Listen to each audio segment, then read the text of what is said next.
بسم اللہ الرحمن الرحیم۔ الستو بربکم،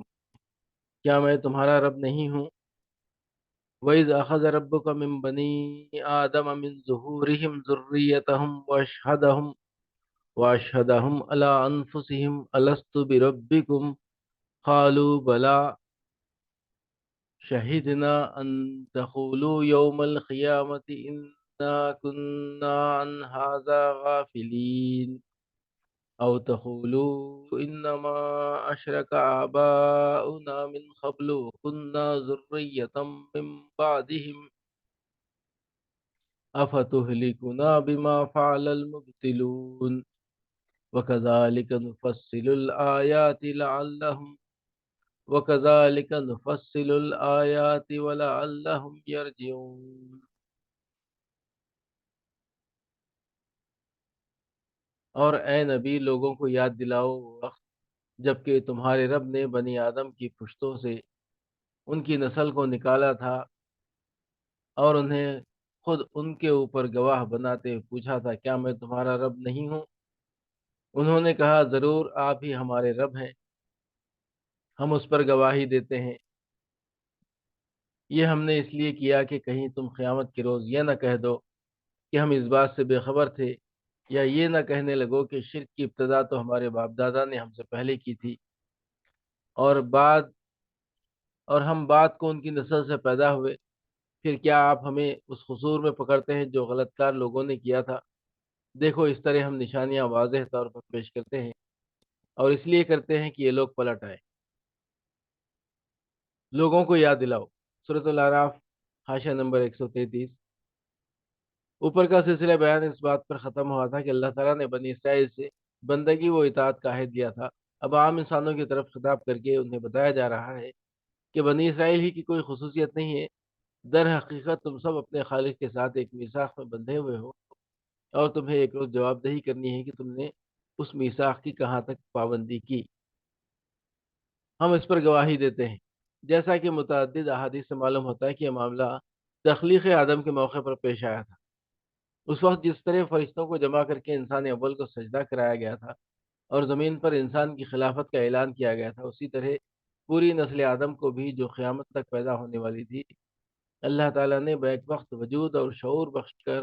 اپنے سامنے حاضر کیا تھا اور ان سے اپنی ربوبیت کی شہادت لی تھی۔ اس آیت کی تفسیر میں حضرت ابی بن کعب رضی اللہ عنہ نے غالباً نبی صلی اللہ علیہ وسلم سے استفادہ کر کے جو کچھ بیان کیا ہے وہ اس مضمون کی بہترین شرح ہے۔ وہ فرماتے ہیں، اللہ تعالیٰ نے سب کو جمع کیا اور ایک ایک قسم یا ایک ایک دور کے لوگوں کو الگ الگ گروہوں کی شکل میں مرتب کر کے انہیں انسانی صورت اور گویائی کی طاقت عطا کی، پھر ان سے عہد و میثاق لیا اور انہیں آپ اپنے اوپر گواہ بناتے ہوئے پوچھا، کیا میں تمہارا رب نہیں ہوں؟ انہوں نے عرض کیا، ضرور آپ ہمارے رب ہیں۔ تب اللہ تعالیٰ نے فرمایا، میں تم پر زمین و آسمان کو اور خود تمہارے باپ آدم کو گواہ ٹھہراتا ہوں، تاکہ تم قیامت کے روز یہ نہ کہہ سکو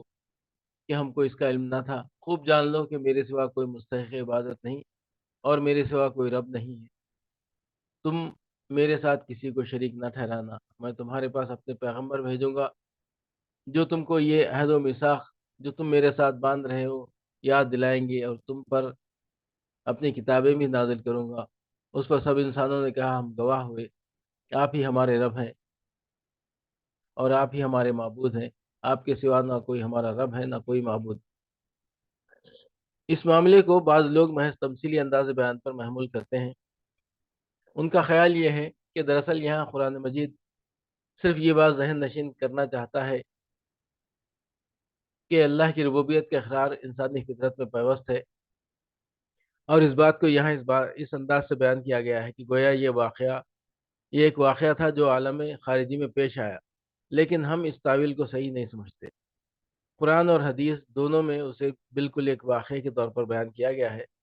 اور صرف بیان واقعہ پر ہی اکتفا نہیں کیا گیا، بلکہ یہ بھی ارشاد ہوا ہے کہ قیامت کے روز بنی آدم پر حجت قائم کرتے ہوئے اس ازلی عہد و اقرار کو سند میں پیش کیا جائے گا۔ لہذا کوئی وجہ نہیں کہ ہم اسے محض ایک تمثیلی بیان قرار دیں۔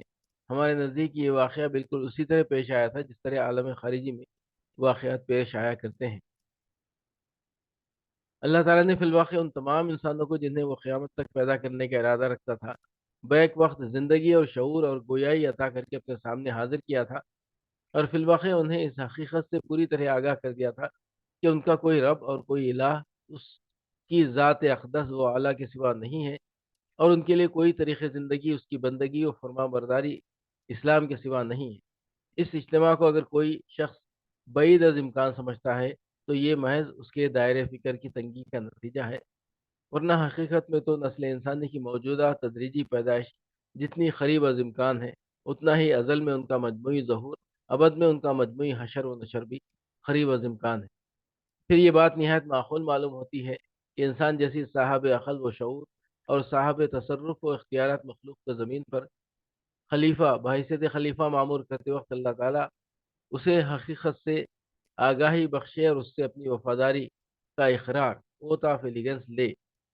اس معاملے کا پیش آنا قابل تعجب نہیں، البتہ اگر یہ پیش نہ آتا تو ضرور قابل تعجب ہوتا۔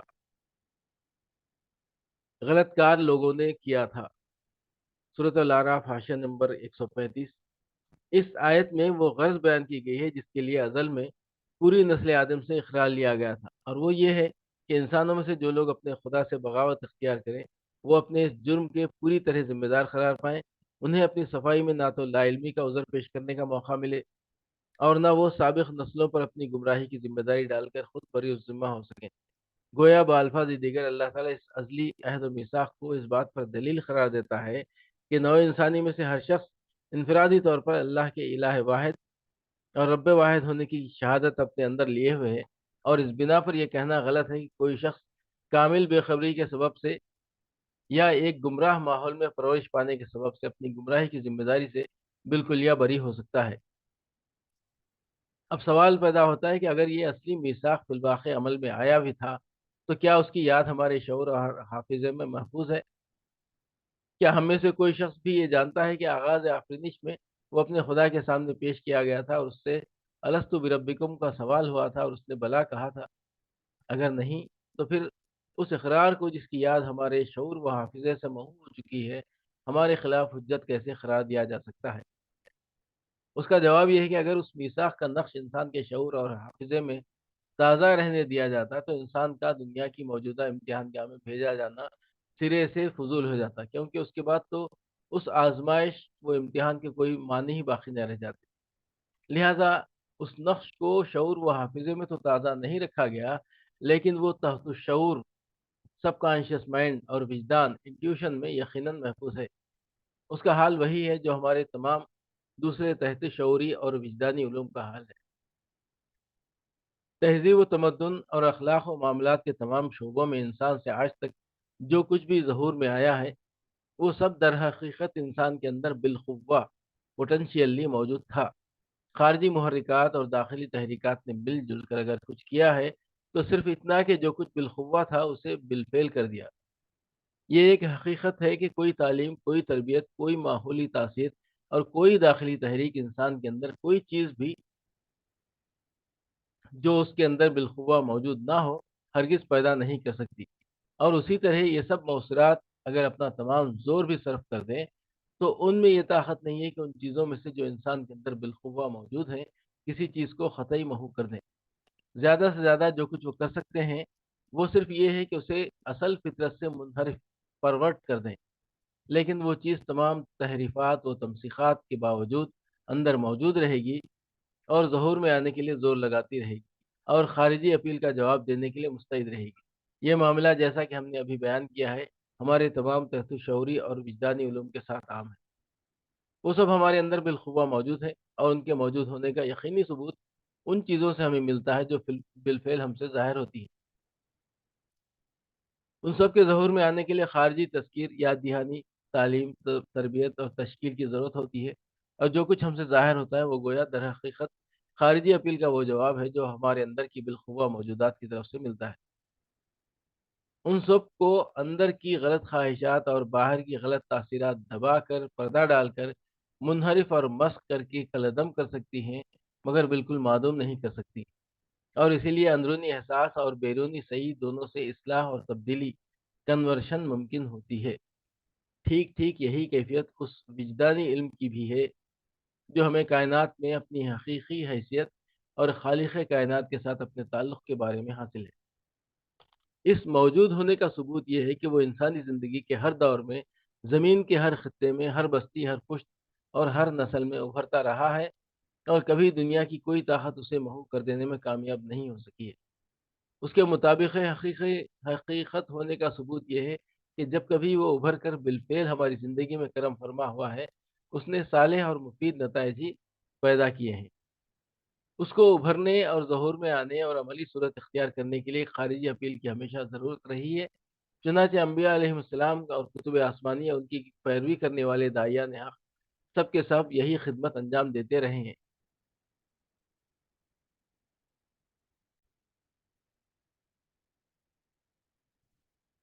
اسی لیے ان کو قرآن میں مذکر، یاد دلانے والے، ذکر، یاد، تذکرہ، یادداشت، اور ان کے کام کو تذکیر، یاد دہانی کے الفاظ سے تعبیر کیا گیا ہے، جس کے معنی یہ ہے کہ انبیاء اور کتابیں اور داعیان حق انسان کے اندر کوئی نئی چیز پیدا نہیں کرتے، بلکہ اسی چیز کو ابھارتے اور تازہ کرتے ہیں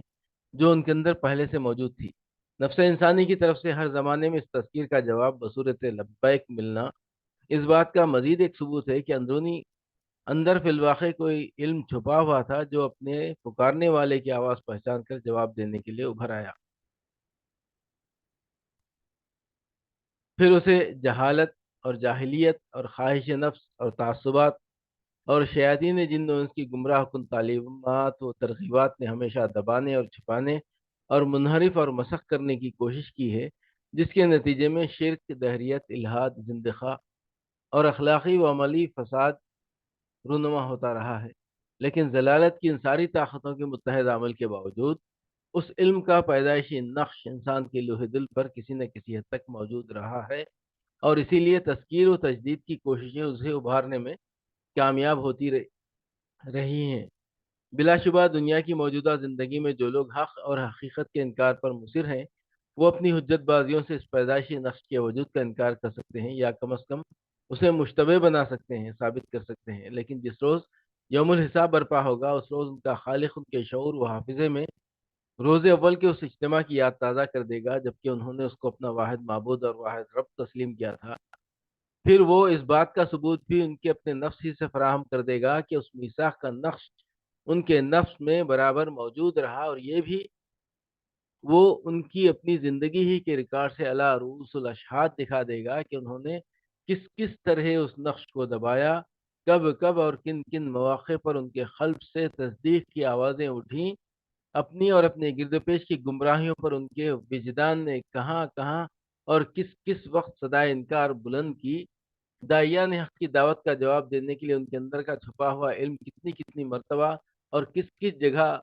ابھرنے پر آمادہ ہوا، اور پھر وہ اپنے تعصبات اور اپنی خواہشات نفس کی بنا پر کیسے کیسے ہیلوں اور بہانوں سے اس کو فریب دیتے اور خاموش کر دیتے رہے۔ وہ وقت جب کہ سارے راز فاش ہوں گے، حجت بازیوں کا نہ ہوگا، بلکہ صاف صاف اقرار جرم کا ہوگا۔ اسی لیے قرآن مجید کہتا ہے کہ اس وقت مجرمین یہ نہیں کہیں گے کہ ہم جاہل تھے یا غافل تھے، بلکہ یہ کہنے پر مجبور ہوں گے کہ ہم کافر تھے، یعنی ہم نے جان بوجھ کر حق کا انکار کیا۔